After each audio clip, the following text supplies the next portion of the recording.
course, with the large victory in elections in 2024 of Labour, Keir Starmer got elected as a prime minister. And I'm wondering, as a conservative co-chairman, I probably wouldn't hear much positives about him today.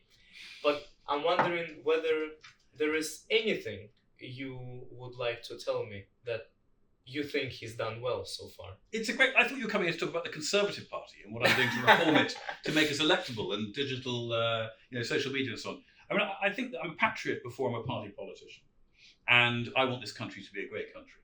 So I had high hopes, actually, that Labour would come in and do some sensible things that we were unable to do, such as build homes and get our infrastructure moving again.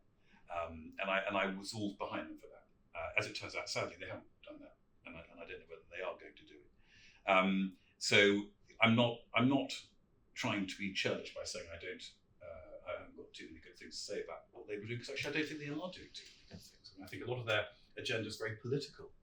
Their taxation policies have been to destroy private education, farmers, small businesses, the extra levies on national insurance and so on. These are going to have enormous impacts. And then their regulatory reforms around employee rights really just will take us back to a time when the unions control Britain rather than the citizens. So I think that's extremely unhelpful if you think economic growth is the future and want to get richer, wealthier, live longer, happier lives.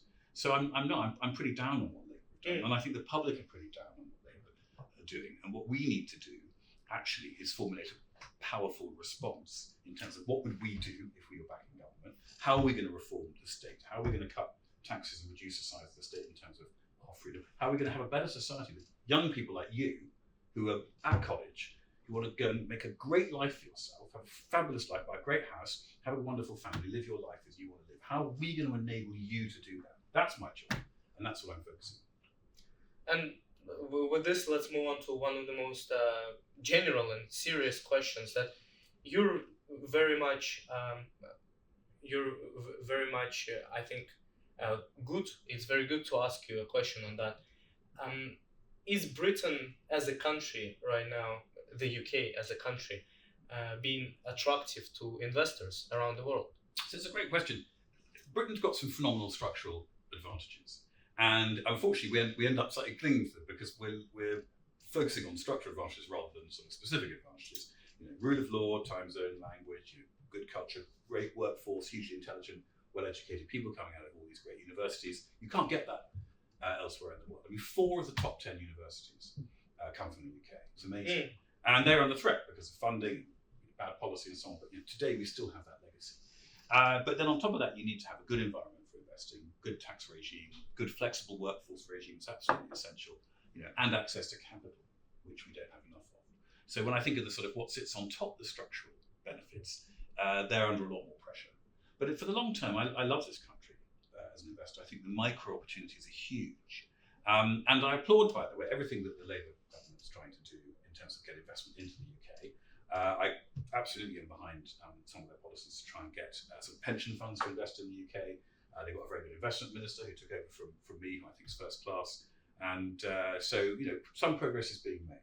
But if I was in their position now, I would do what I tried to do when I was a minister, but didn't have time, which is to deregulate the financial services industry, to try to bring sensible regulation back to banking and allow the fund management industry to flourish. And I think that if they can do that, which is with no cost, they will start to see capital flow in the UK, which will make an enormous difference.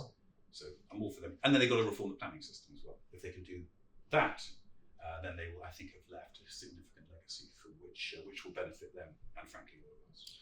Well, what are some things that can be considered obstacles for people to invest in the UK? Maybe many people say to come and work and invest and do business here. The main thing preventing them from bringing money here long term is taxes. Yes, so taxes are an issue, but our taxes are sort of at the higher end of the sort of G7 or European countries. So that's not helpful, but they're not prohibitive taxes still. They're just very, very high. I mean, they're not the worst across the world when you look, but certainly not the best. Real issues, it's not so much where we are today, it's where we're heading. So we're heading towards a much more sclerotic labour market, which is a big problem.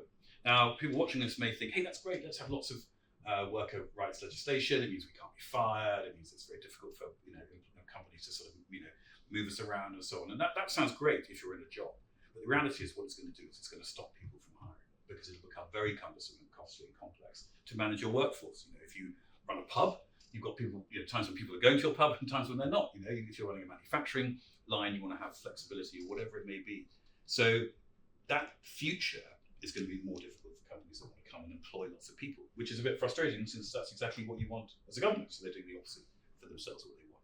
And then taxation is an issue because if it becomes punitive or it taxes the wrong things, i.e. activity, so that raising national insurance is a tax on hiring people. Literally, it's simple as that. You're just saying I'm going to charge you more for hiring someone. So the effect of that is that people will hire less and so on. So again, you get a double whammy where people hire less. Now the flip side of that, which is why France is more productive than we are per worker, is companies will sadly stop hiring, so we'll have unemployment go up, but conversely they'll invest in technology. So you're going to get a significant productivity boost with companies investing more in technology because hiring people will become very unattractive. So long term, the economy could benefit, but in the short and medium term, you're going to have a lot of upheaval because government policies have led to people losing their jobs or not being hired.